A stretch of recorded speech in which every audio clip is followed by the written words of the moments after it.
सोचिए एक ऐसा देश जहां एक के बाद एक एयरलाइंस दम तोड़ रही है, जहां हवाई जहाज का बिजनेस घाटे का सौदा बन चुका है, इतना कि लोग इसे एयरलाइंस का कब्रिस्तान कहने लगे। ठीक उसी दौर में दो दोस्त एक ऐसा सपना देखते हैं जो सुनने में ही पागलपन लगता है। उनके पास अपनी एक भी फ्लाइट नहीं थी, एक भी जहाज नहीं था, लेकिन उन्होंने एक झटके में 100 एयरबेस विमानों का ऑर्डर दे दिया। ये इंडियन कॉरपोरेट इतिहास का सबसे बड़ा और सबसे साहसी जुआ था। ये कहानी है राकेश गंगवाल और राहुल भाटिया की। ये कहानी है दो अजनबियों के दोस्त बनने की, फिर मिलकर भारत की सबसे बड़ी एयरलाइंस खड़ी करने और फिर उसी एयरलाइंस पर कंट्रोल के लिए आमने सामने आ जाने की। ये इंडिगो की वो अनसुनी कहानी है जिसमें दोस्ती, जुनून, जीनियस स्ट्रैटेजी और टकराव सब कुछ है।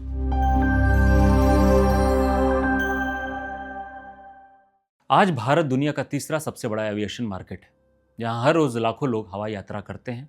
लेकिन 2000 के दशक की शुरुआत में तस्वीर बिल्कुल अलग थी। उस वक्त आसमान में उड़ना कुछ चुनिंदा अमीर लोगों का शौक हुआ करता था। इंडियन एयरलाइंस और एयर इंडिया जैसी सरकारी कंपनियों का राज था और कुछ प्राइवेट प्लेयर्स थे जैसे जेट एयरवेज। टिकटें महंगी थी और सर्विस भगवान भरोसे। फिर साल 2003 में कैप्टन गोपीनाथ ने एयर डेक्कन के साथ एक क्रांति की शुरुआत की, भारत की पहली बड़े पैमाने की लो कॉस्ट एयरलाइन। उनका सपना था कि हवाई चप्पल पहनने वाला आम आदमी भी हवाई जहाज में बैठे। उन्होंने 1 रुपए की टिकट का कॉन्सेप्ट लाकर पूरे देश में तहलका मचा दिया। लोगों में हवाई यात्रा को लेकर एक नई उम्मीद जगी, लेकिन ये क्रांति ज्यादा दिन टिक नहीं पाई।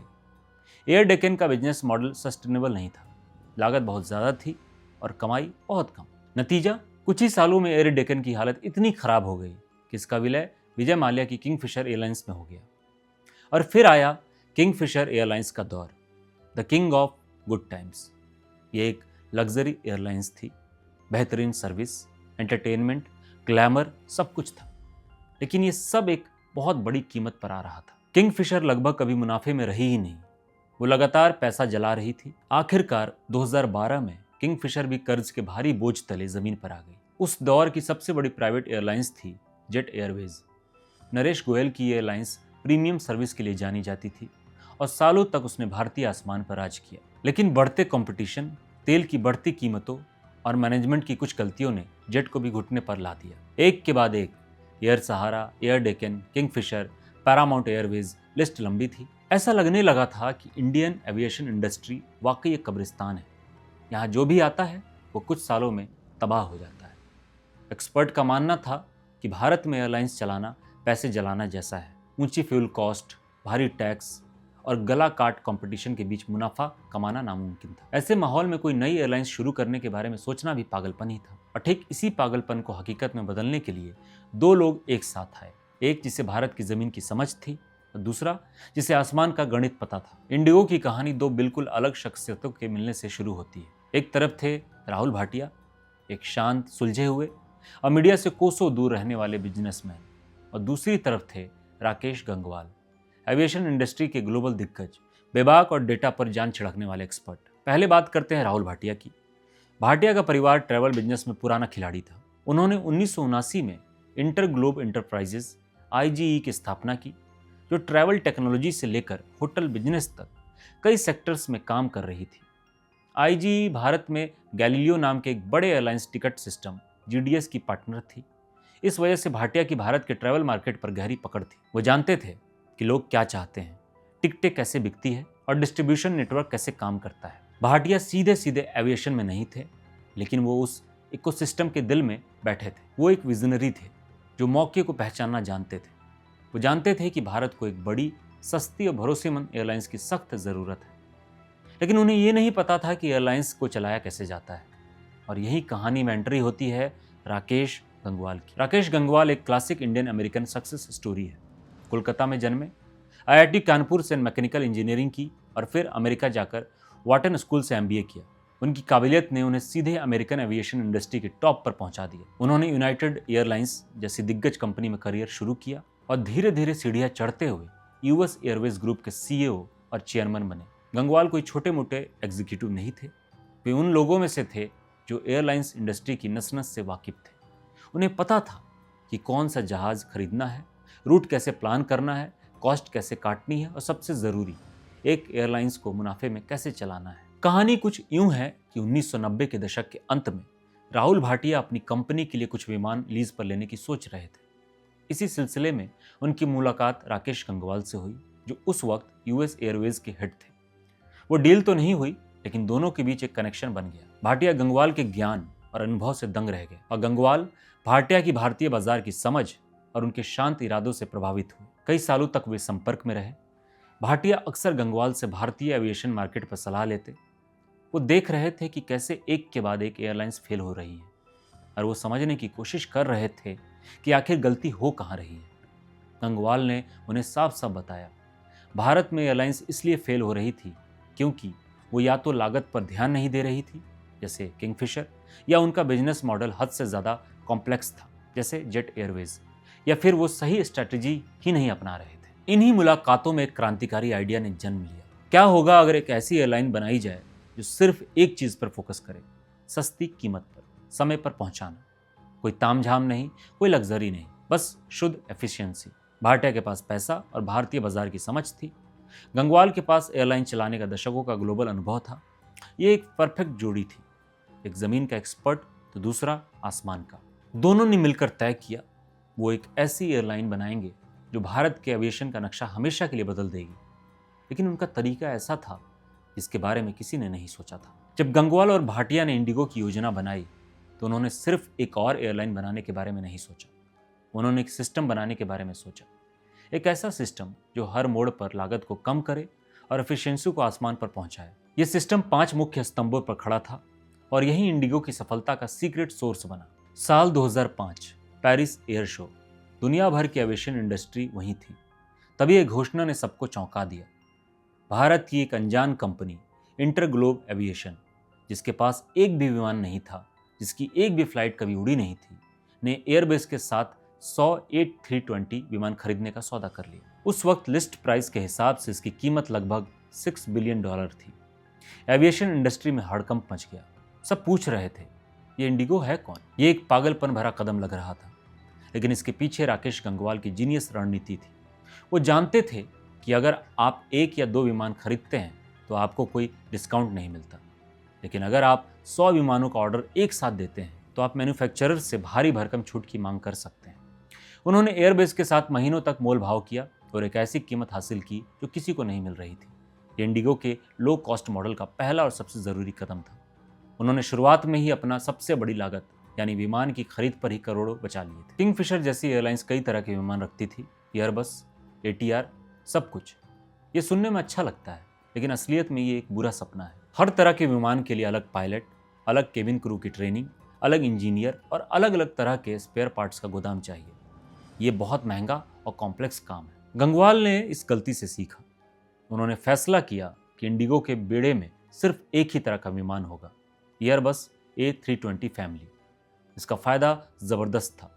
मेंटेनेंस आसान हो गया क्योंकि इंजीनियरिंग को बस एक ही टाइप का जहाज ठीक करना था। पायलट और केबिन क्रू की ट्रेनिंग आसान हो गई और किसी एक पायलट को दूसरे विमान पर आसानी से भेजा जा सकता था। स्पेयर पार्ट्स की इन्वेंट्री घट गई। कुल मिलाकर इस वन टाइप फ्लीट की रणनीति ने इंडिगो को हर कदम पर पैसे बचाने में मदद की। यह इंडिगो की सबसे क्रांति और सबसे कम समझी जाने वाली रणनीति थी। इसे सरल भाषा में समझते हैं। इसका सीधा असर ये हुआ कि इंडिगो एक विमान दिन में ज़्यादा उड़ानें भर सकता था। ज़्यादा उड़ानें मतलब ज़्यादा कमाई, और समय पर पहुंचाने की वजह से इंडिगो यात्रियों की पहली पसंद बन गई। इंडिगो टिकट की एक बेस कीमत रखती जो सिर्फ आपको पॉइंट A से पॉइंट B तक ले जाने के लिए थी। इसके अलावा हर चीज़ के लिए आपको अलग से पैसे देने थे। मनपसंद सीट चाहिए, पैसे दीजिए। ज़्यादा सामान है, पैसे दीजिए।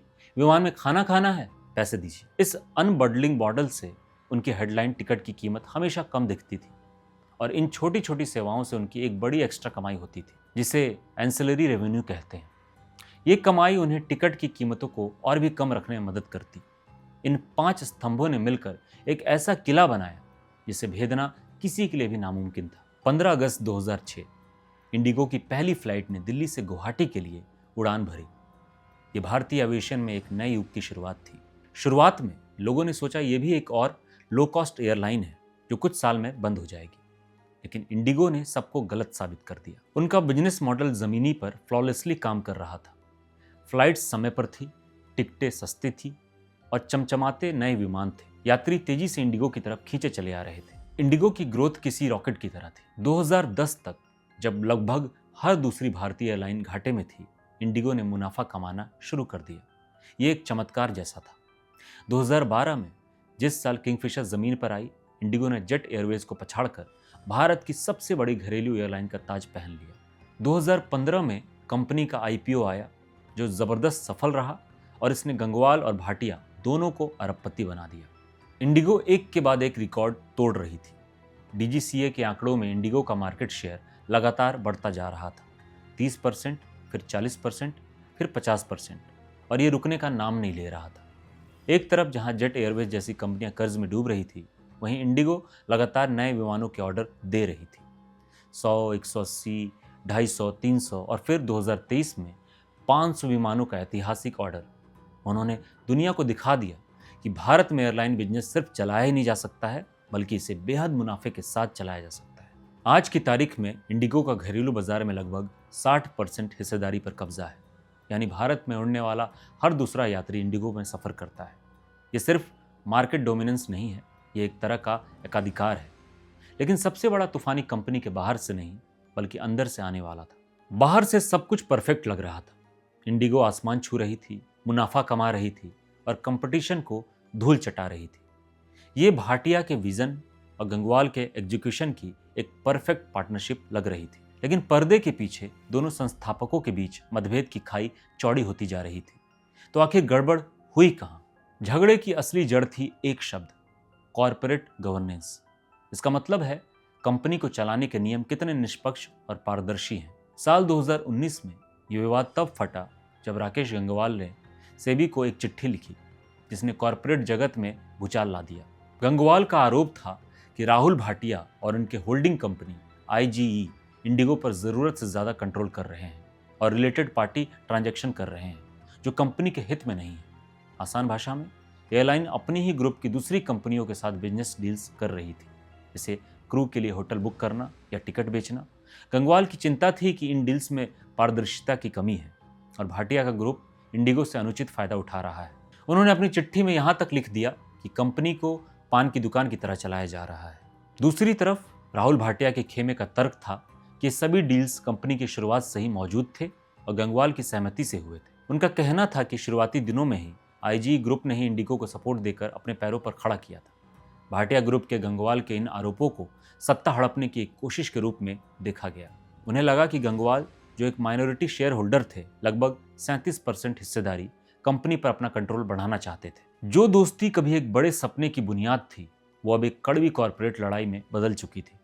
जो फैसले कभी बंद कमरों में चाय पर होते थे, अब वो वकीलों की फौज के बीच लड़े जा रहे थे। मामला भारत से निकलकर London court of international arbitration तक पहुंच गया। सबको यही डर था कि इंडिगो भी अपने संस्थापकों की लड़ाई की भेंट चढ़ जाएगी। ये कॉपीराइट ड्रामा कई महीनों तक चला, लेकिन कमाल की बात यह थी कि इस लड़ाई के बावजूद इंडिगो की फ्लाइट्स समय पर उड़ती रही, उसका मार्केट शेयर बढ़ता रहा और वो मुनाफा कमाती रही। इसने एक बात साबित कर दी, गंगवाल और भाटिया ने मिलकर जो सिस्टम बनाया था, वो अब अपने बनाने वाले से भी ज़्यादा बड़ा और मजबूत हो चुका था। एयरलाइन का ऑटो पायलट मोड ऑन था। अंत में दिसंबर 2021 में एक मीटिंग हुई, जिसमें शेयर होल्डर्स ने कंपनियों के नियमों में बदलाव को मंजूरी दी, जिसने गवर्नेंस को लेकर गंगवाल की चिंताएं दूर कर दी।